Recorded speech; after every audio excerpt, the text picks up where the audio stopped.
Sebelum menonton, jangan lupa like, subscribe, dan tekan tombol lonceng. Selamat menyaksikan. Para sahabat media Aljon dan para pemirsa yang setia, kembali bersama saya Parida Mulyo dalam acara Community Update yang kali ini dipersembahkan untuk menyambut Hari Ibu kita Kartini. Dan kebetulan kita berhadapan dan sudah hadir di tengah-tengah kita para narasumber Sri Kandi Indonesia yang merupakan Kartini masa kini. Baiklah, saya akan kembali dulu nih ke Ibu Geraldine. Ibu Geraldine, kayaknya si Stars ini memegang peran yang cukup penting untuk membuat kolaborasi, membuat sinergitas di dalam komunitas-komunitas kecil yang akan menjadi sesuatu yang lebih besar. Kalau dulu ada sebuah karya tulis yang ditulis oleh Raden Ajeng Kartini yang merupakan kumpulan surat yang dikumpulkan oleh seorang Belanda yang sebetulnya itu bukan sebuah buku tapi sebuah kumpulan surat-surat yang menjadi sebuah tulisan sangat berharga, bahkan dunia cukup menghargai tulisan itu, dari gelap menuju cahaya, lalu malu terbitlah buku Habis Gelap Terbitlah Terang. Nah, pertanyaan saya Bu Geraldine pasti nonton dong film Kartini ya, saya pernah tanya nih, nonton ya Bu ya?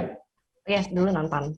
Nonton ya, saya 3 kali nonton karena saya melihat gitu ya. Nah, oke, kira-kira kalau saya tanya Bu, kira-kira ini Hari Kartini yang keberapa Bu ya? Kenapa Pak? Hari Kartini yang keberapa ya? Wah, Hari Kartini yang keberapa ya? Ini pertanyaan yang saya nggak sangka nih Pak. Nggak sangka ya. Mungkin Ibu Nova, Dr. Nova atau Ibu Nikmatun yang pernah membaca sedikit, kira-kira Hari Kartini yang keberapa ya? Kalau boleh kita ngobrol dikit, atau sejak kapan sih kita memperingati Ibu kita Kartini ya? Karena kan ada juga ada Cut Nyadin, ada Cut Mutia, ada Kristina Tiahahu ya, ada Dewi Sartika ya. Tapi justru yang paling kita ingat adalah Ibu kita Kartini. Nah, sejak kapan ya kita merayakan hari Ibu Kartini? Ada yang tahu mungkin? Wah, ini pertanyaan yang kalau saya ingatnya sejak TK. Sejak TK ya. Sejak TK. Nah, TK udah pakai. Soalnya selalu udah pawai. Ya, ada pawai ya, standarnya adalah dan lagunya sama. Ya, gitu ya, pakai baju daerah, pakai kebaya ya, pakai baju daerah gitu ya. Ya saya paling kesel tuh kalau udah itu ya. Kalau laki-laki disuruh pakai pakaian gitu kan, itu jadi nggak bisa main galasin, nggak bisa main kasti gitu kan kalau udah pakai pakaian daerah ya. Kita merayakan Hari Kartini itu tahun 1964 melalui satu kepres ya, suatu keputusan presiden ya. Waktu itu Pak Presiden Soekarno tentunya karena tahun 64 ya. Jadi tahun ini adalah ke-58 Hari Kartini kita rayakan. Jadi sudah hampir 6 dekade kita merayakan Hari Kartini. Nah, kira-kira dari sosok Kartini, Bu Geraldine, apa sih yang menginspirasi Ibu? Oh iya, wanita Indonesia itu masih dalam kegelapan. Habis gelap terbitlah terang, lalu si Stars datang. Apakah wanita Indonesia masih dalam era kegelapan? Menurut Ibu gimana? Oke Pak Yuda, terima kasih. Ini pertanyaannya menarik banget. Tapi kalau dari sosok Kartini sendiri, itu sebenarnya orang ada kontroversinya ya, kenapa Kartini dan lain-lain. Tapi satu dari Ibu Kartini yang sangat saya kagumi adalah resiliensinya. Dia mungkin orang bilang dia punya privilege, tapi dengan segala keterbatasan yang dipunya oleh perempuan Jawa saat itu, Kartini bisa maju melalui pemikiran. Itu yang dulu itu belum banyak. Dan dengan dia dipingit, dia banyak larangan, banyak pembatasan saat itu, dia tetap bisa mendorong dirinya untuk memiliki sesuatu, mempunyai suatu legacy dalam bentuk tulisan. Dia pakai apa yang dia punya dengan segala keterbatasan untuk bisa menjangkau, mendorong sesuatu terjadi. Dan saat itu yang dilakukan adalah mendorong perempuan-perempuan untuk yang tadinya dalam kegelapannya, ketidaktahuannya mengenai dunia luar dan pengetahuan, dia mendorong perempuan untuk ayo kita bisa melalui pengetahuan, melalui pikiran kita bisa kok keluar dari kegelapan dan menjadi terang untuk orang di sekitar kita. Nah, mungkin kalau relasinya dengan perempuan saat ini, sebenarnya sudah lebih maju ya Pak, jauh lebih maju dari apa yang dialami oleh perempuan-perempuan, terutama Ibu Kartini di zaman dulu. Tapi ternyata memang masih ada bias, masih ada stereotip yang membayangi perempuan-perempuan di berbagai belahan dunia ya. Kita mungkin di kota besar perempuan sudah bisa lebih santai, bisa lebih terbuka untuk mengekspresikan dirinya, tapi ternyata di daerah itu masih banyak sekali bias dan stereotip yang dihadapi. Dan juga masih banyak pembatasan untuk mengekspresikan dirinya, untuk mengaktualisasikan dirinya. mungkin lewat budaya atau nilai-nilai masyarakat di tempatnya tinggal yang kemudian mendorong mereka untuk nanti dulu ya, spotlight-nya belum dapat nih. Nah, mungkin kegelapan seperti itulah yang mau kita coba pelan-pelan singkap ya Pak, melalui kita kasih spotlight walaupun mungkin belum besar nih. Kita mau kasih spotlight ke perempuan-perempuan yang ada di daerah atau yang mungkin ada di sekitar kita yang mereka belum mempunyai akses ke apa sih usaha itu, apa sih pemberdayaan perempuan, atau apa sih digitalisasi itu. Nah, kita mau kasih spotlight ke mereka untuk ternyata pengetahuan, kemajuan teknologi itu bisa diakses oleh perempuan dimanapun dan kapanpun. Jangan sampai mereka merasa sendirian, merasa gelap sendiri karena mereka jauh dari perempuan lainnya. Kita kasih spotlight, kita kasih dukungan sehingga mereka bisa dari gelap tadi menuju terang ketika pikirannya mereka itu terbuka dengan pengetahuan yang ada dan bahwa kenyataan banyak dukungan yang diberikan kepada mereka dan mereka bisa memulai apa saja asal mau bergerak dan mau memulai. Harus mau memulai ya Bu ya. Jadi artinya lebih baik jadi pelita di tengah gelap dibanding menjadi obor di tengah hari yang terik matahari Bu ya. Oke, jadilah pelita di kegelapan. Nah kalau gitu saya mau tanya seorang dokter yang sudah banyak baca buku nih, kira-kira apa bedanya perjuangan wanita-wanita Indonesia baik dari era tokoh pahlawan perjuangan yang masa lalu dengan wanita yang inspiratif seperti halnya Ibu Sri Mulyani, Dian Sastro, lalu Najwa Shihab ya, orang-orang yang menginspirasi kita dengan Women's Lips. Kira-kira apa bedanya nih Bu Dokter yang bisa memberikan warna yang lebih tegas bagi perjuangan wanita Indonesia dibandingkan dengan Women's Lip yang dulu begitu sangat gencar digaungkan, bahkan ada patungnya ya, patung Liberty mungkin. Nah, gimana Bu Dokter? Ya, kalau dulu kita masih berjuang untuk meniadakan diskriminasi, tetapi untuk era sekarang ini wanita Indonesia terutama itu berjuang untuk inisiatif dan memberdayakan dirinya sendiri dan keluarganya. Kalau menurut saya seperti itu. Kenapa saya bilang seperti itu? Karena sebenarnya di setiap wanita itu punya potensi masing-masing dan setiap orang potensinya akan berbeda. Nah, di sini bagaimana caranya seorang wanita itu bukan hanya melulu hanya menjadi tugasnya mengurus anak, mengurus keluarga, tidak. Tetapi bagaimana caranya wanita itu bisa berdaya, multitasking, bisa menghasilkan dan juga mempunyai dampak bagi lingkungan dan orang-orang di sekitarnya. Jadi perjuangan itulah yang saat ini menurut saya seorang wanita Indonesia itu harus berjuang untuk menjadi seperti itu.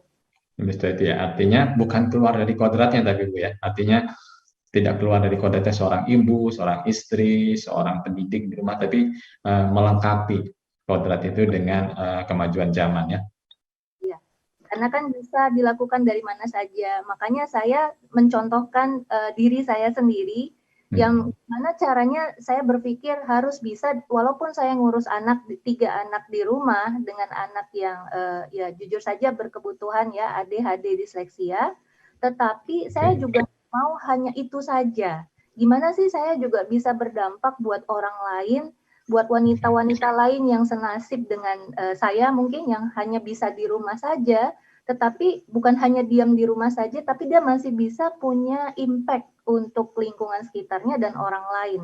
Apalagi sekarang kan era digital ya Pak ya, jadi kita bisa membuat wanita-wanita tersebut, terutama ibu-ibu rumah tangga itu melek digital, bahwa sebenarnya dari rumah aja juga bisa kok menghasilkan dan berimpact buat lebih banyak orang. IT 4.0 itu memberikan kemudahan bagi kita untuk mau berbuat sesuatu yang produktif gitu ya. Baik, nah sekarang saya ke Ibu Nikmatun. Bu Nikmatun, saya mau minta pendapat Ibu nih. Ibu pernah dengar ya, suksesnya seorang lelaki pasti ada seorang wanita yang hebat di belakangnya. Tapi kalau seorang wanita yang hebat, katanya ada seorang laki-laki yang stres di belakangnya. Itu stereotip seperti itu kira-kira masih berlaku nggak ya? Ya gimana Bu? Gimana? Oke, terima kasih Pak, pertanyaannya menarik sekali dan sebenarnya mungkin saya sangat relate di situ. Saya itu adalah salah satu orang living proof gitu ya, bahwa wanita mandiri itu bukan ancaman, Oh gitu ya. tapi adalah investasi. Karena mungkin yang para lelaki itu lupa adalah nggak selamanya dia hidup gitu. Siapa tahu dia duluan yang meninggalkan keluarganya. Entah itu dia sakit, entah dia mungkin ada perceraian or something, kita nggak pernah tahu kan ya Bapak. Tapi saya belajar bahwa ketika saya kecil, ayah saya itu meninggal di saat saya masih kecil. Jadi saya terbiasa melihat strong woman di rumah saya gitu. Dan Oke, saya Wonder itu Wonder dididik, Woman ya. iya, Wonder jadi Woman saya ya. dididik Oke. untuk bagaimana caranya kita itu memberdayakan diri. Saya melihat itu dari ibu saya, almarhumah. Kemudian saya dididik untuk perempuan itu nggak perlu sampai yang gimana-gimana, tapi minimal dia tahu kapan dia harus bilang tidak, kapan dia bisa bilang iya. Gitu. Jadi Oke. kalau misalnya ada yang bilang di balik laki-laki yang kalau ada perempuan pintar di belakangnya pasti cowoknya itu stres. Sebenarnya itu adalah sesuatu yang salah menurut saya, karena kita itu menurut saya secara kodrat laki-laki dan perempuan itu nggak akan pernah sama Bapak. Kalau saya percaya gitu, karena kita beda aja gitu, fisik dan lain sebagainya. Tetapi kita itu setara di dalam arti kita saling melengkapi gitu. Jadi kita jangan melihat eksistensi masing-masing itu jadi ancaman, bukan, tapi saling melengkapi satu dengan yang lain. Karena saya yakin laki-laki itu nggak selamanya kuat terus. Mereka tuh kadang ya kalau capek ya capek aja, dan kalau ingin ngomong ya ngomongnya either ke ibunya kalau misalnya dia belum nikah, atau mungkin ke istrinya kalau dia sudah menikah gitu. Jadi menurut saya yang seperti itu tuh itu tidak benar. Kemudian kalau misalnya ngomongin emansipasi wanita gitu ya Pak, orang tuh fokusnya selalu ke perempuan, tapi mereka lupa bahwa kita hidup di patriarki gitu, sosial yang patriarki. Jadi kita juga harus invest ke laki-laki juga. Kita harus menanamkan bahwa emansipasi itu bukan ancaman gitu. Kalian harus tahu perempuan itu kayak gini, kenapa gitu. Jadi mendidik anak-anak itu untuk jadi perempuan atau laki-laki itu bukan sesuatu yang harus oke, aku laki-laki aku harus hebat, ya nggak gitu juga gitu. Jadi kita saling mengenal satu dengan yang lain. Menurut saya seperti itu sih Pak. Wah ini baik. Jadi ada satu kata-kata yang menarik bagi saya, bahwa perempuan yang produktif itu adalah investasi ya. Tadi kan ada kata-kata itu kalau itu disampaikan sama lelaki pasti diterima dengan senang hati, karena lelaki itu logikanya jalan, gue invest ya, kalau invest mau deh gitu ya, karena logikanya adalah logika investment gitu ya. Kalau oke, baik, ini ada satu kosakata yang kita pakai ya untuk meyakinkan para suami, jangan ragu, saya adalah investasi bagi masa depan keluarga. Wah, pasti didukung 100% gitu ya. Baik, Bu Nikmatin, satu kata-kata yang menarik bagi saya adalah satu investasi. Baik, saya kembali ke Ibu Dokter. Ibu Dokter, senang sekali saya dapat pencerahan dari Ibu bahwa memang sekarang ini bagaimana mengisi perjuangan ya yang telah dirintis oleh para tokoh-tokoh pahlawan kita, yaitu Ibu Kartini, Ibu Dewi Sartika, Cut Nyadin, Cut Mutia, ya, Christina Tiahahu, ya, Dewi Sartika merupakan tokoh-tokoh ya pejuang wanita di Indonesia, ya, Serikandi kita.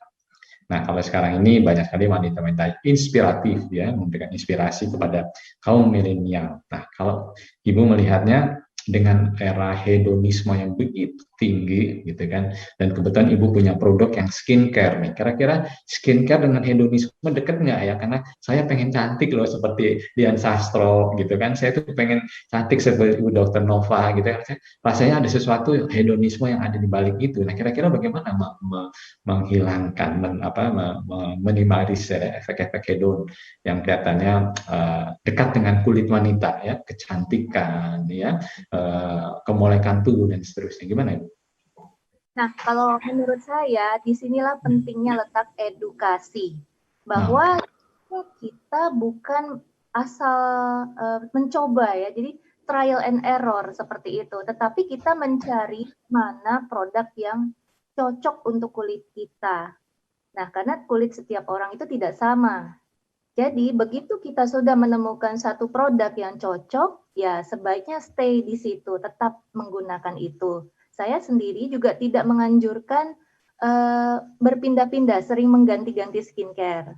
Nah, tetapi apa yang saya pelajari bahwa skincare yang berasal dari bahan-bahan alami itu dalam penggunaan jangka panjangnya akan jauh lebih aman dan lebih sehat. Jadi itulah yang coba saya sampaikan.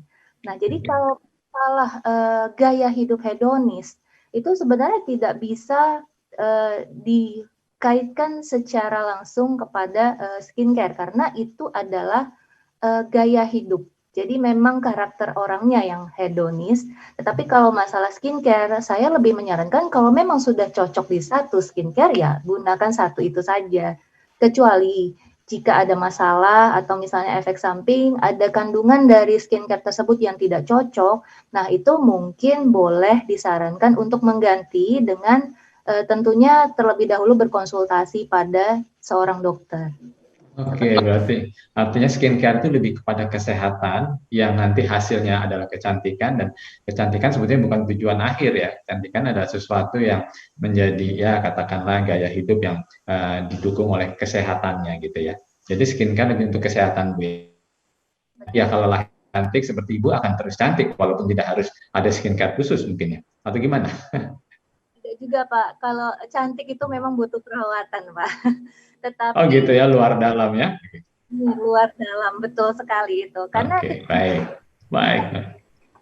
outer, tapi dari inner juga, dari sikap dan perilaku kita itu juga bisa sih sebenarnya menimbulkan kecantikan inner beauty kita seperti itu.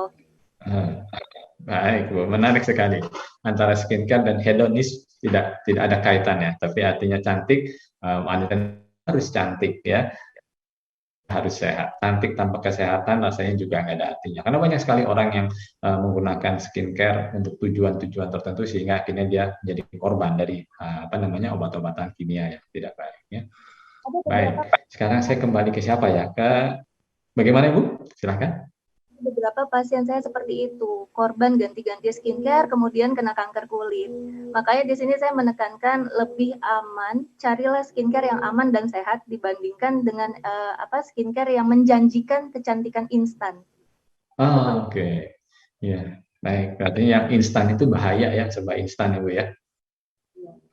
Oke, baik. Nah, saya kembali ke Ibu Geraldine. Ibu Geraldine, ini kelihatannya para serikat di Indonesia sudah setuju bahwa kesehatan utama, terus partisipasi juga menjadi bagian dari hidup ya. Kalau kita lihat tadi Ibu Kartini dengan segala privilege-nya, tapi juga dengan segala handicap-nya ya, keterbatasan dan kendalanya akhirnya bisa berjuang melawan budaya yang mengungkung. Ya, ada budaya pingit pada usia 12 tahun sehingga tidak melanjutkan sekolah, tapi terus menulis, terus berpikir, lalu tulisan itu bisa membuahkan sebuah hasil hilang gemilang. Nah, Ibu Geraldine nih, gimana caranya untuk meyakinkan generasi milenial untuk tidak menjadi generasi yang santenial? Nah, kan santai banget hari-hari ini kan, daripada menjadi generasi santenial, ayo menjadi generasi milenial yang produktif. Nah, kira-kira apa saran Ibu Geraldine? Oke, aduh kalau ngomongin saran sebenarnya banyak hal yang bisa dilakukan dengan kemajuan yang kita punya saat ini. Jadi itu banyak banget, semua pintu terbuka. Jadi untuk kita semua, untuk terutama perempuan-perempuan Indonesia, terbukalah dengan pengetahuan dan terbukalah dengan edukasi. Itu mungkin hal paling basic sih Pak yang harus dimiliki oleh perempuan Indonesia. Mungkin tapi umumnya untuk kita semua ya, untuk masyarakat dan terutama anak-anak muda, kita harus membuka diri kita terhadap edukasi, terhadap pengetahuan. Karena kemajuan zaman saat ini, aku selalu mikirnya gini ya Pak, sorry kalau agak ribet. Disrupsi yang terjadi saat ini itu perubahan yang terjadi sangat cepat saat ini ya. Kalau dulu kita misalnya bikin perencanaan jangka panjang bisa sampai 5-10 tahun. Kalau sekarang paling panjang menurut beberapa ahli itu mungkin di 3 tahun. 3 tahun kita sudah harus memikirkan perubahan apa yang harus kita lakukan berikutnya, karena saat ini kemajuan begitu cepat. Jadi kita harus terbuka dengan edukasi, dengan segala pandangan, dengan pandangan-pandangan baru, dengan teknologi baru. Kita harus membuka diri kita selebar-lebarnya terhadap pengetahuan tersebut.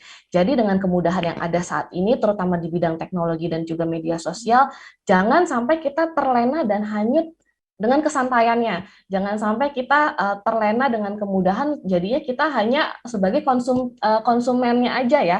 Kita hanya menikmati konten, kita hanya menikmati perubahan, tapi kita nggak ikut serta ke dalam perubahan tersebut. Kita nggak menciptakan sesuatu, kita nggak mencoba sesuatu, kita nggak mempelajari sesuatu, itu sangat-sangat disayangkan. Jadi dengan adanya kemajuan saat ini, kemudahan saat ini, jangan lupa untuk juga berkontribusi terhadap perubahan tersebut dengan membuat nilai, walaupun mungkin kecil ya, saya hanya buat konten, tapi konten itu bisa menginspirasi ibu-ibu rumah tangga untuk membuat sesuatu. Kita sering banget ya Pak sekarang buka media sosial banyak resep yang dibagikan. Itu hal yang terkecil yang bisa kita lakukan, kita membagikan sesuatu untuk orang-orang di sekitar kita. Kemudian juga saat ini banyak sekali pelatihan, banyak sekali komunitas, banyak sekali ilmu-ilmu pengetahuan yang diberikan secara gratis dan luas. Itu jangan lupa untuk dimanfaatkan juga. Ikutlah pelatihan-pelatihan, kemudian ikutlah komunitas untuk bisa mengembangkan kapasitas diri kita dan juga bisa mengembangkan jejaring kita supaya kita jangan sampai terkungkung hanya di satu lingkaran ya, mungkin hanya di lingkaran rumah, tapi coba lingkaran yang lain, atau mungkin yang biasanya kita saya suka di komunitas memasak, jangan ragu untuk ikut ke komunitas anti korupsi misalnya, atau di komunitas digital marketing, supaya kita tahu nih dari berbagai sudut pandang itu kita mendapatkan ini ya Pak, mendapatkan insight supaya daya pikir kita, kemampuan kita untuk mengambil keputusan itu juga bisa berkembang. Jadi itu mungkin ya Pak, 2 hal, terbuka dengan edukasi, dengan pengetahuan, jadi 3 ya, kemudian jangan lupa untuk berkontribusi untuk menciptakan value juga, dan perbanyak jaring melalui komunitas, supaya kita jangan terlena, hanyut dengan kemudahan yang ada. Oke, ya kelihatannya generasi sekarang diuntungkan dengan adanya teknologi yang memudahkan menjangkau dunia dari genggaman tangan, seperti itu ya. Sehingga ada istilah generasi santainial gitu ya, santai banget gitu ya, dengan duduk kita sudah bisa melihat Eropa, melihat Amerika, bahkan bisa melihat belahan bumi yang lain. Nah, terakhir mungkin dalam waktu yang sisa 3 menit saya ingin mendapatkan closing statement dari UMKM. Wah, Ibu, silakan Ibu UMKM, apa nih closing statement untuk generasi muda untuk mau menjadi pengusaha, mau menjadi entrepreneurs? Ibu siapa? Aduh, jadi lupa. UMKM plastik. Karena nih, Bu Nikmatun maksud saya kok jadi lupa. Bu Nikmatun, karena Bu Nikmatun ini saya menarik sekali karena ada kaitannya dengan lingkungan, ya kaitannya dengan apa nih closing statement sebagai penutup dari acara ini. Oke, closing statement-nya berat ya di bagian terakhir. Oke, kalau menurut saya Pak, sebagai perempuan dan entrepreneur gitu ya, kita itu jangan pernah berhenti buat mungkin agak sedikit menabrak koridor-koridor yang sudah ada dari dulu, dan kita ya sudah gitu, emang gitu. Kita jangan pernah takut untuk memulai seperti yang digadang-gadang oleh Kak Geraldine tadi ya, di start gitu. Kemudian kita juga jangan takut belajar dan jangan pernah takut gagal Bapak. Karena namanya entrepreneur, UMKM kan entrepreneur sebenarnya kita itu skalanya kecil gitu. Jadi gagal itu udah pasti. Yang nggak boleh berhenti itu adalah berdiri gitu. Kalau sudah gagal ya berdiri lagi, gagal berdiri aja lagi sampai di titik kita itu ketika gagal biasa aja. Itu kalau menurut saya adalah, dan itu yang masih saya pelajari sampai saat ini. Jadi saya ngomong kayak gini tuh bukan berarti saya sudah gitu, bukan. Cuma saya ini kayak saya ngomong ke cermin aja gitu. Jadi ketika saya ngomong ini, ketika nanti saya jatuh, saya akan putar video ini lagi. Jadi saya akan mendengarkan apa yang saya omongin gitu Pak. Jadi untuk para UMKM Indonesia, jangan takut buat gagal, jangan takut coba, dan yang penting jangan malas untuk belajar. Gitu. Oke, baik, menarik sekali closing statement-nya. Artinya gagal itu biasa, berhasil adalah luar biasa. Mari berubah, kalau tidak punah. Baiklah pemirsa Eljon, ternyata waktu juga yang memisahkan kita dengan para Sri Kandi kita. Kartini masa kini yang menginspirasi kita bahwa beranilah memulai. Jangan takut untuk gagal, berilah kembali setelah gagal, lalu tatap dunia dengan optimisme yang tinggi. Karena keberanian adalah salah satu modal untuk kita bisa terus bangkit.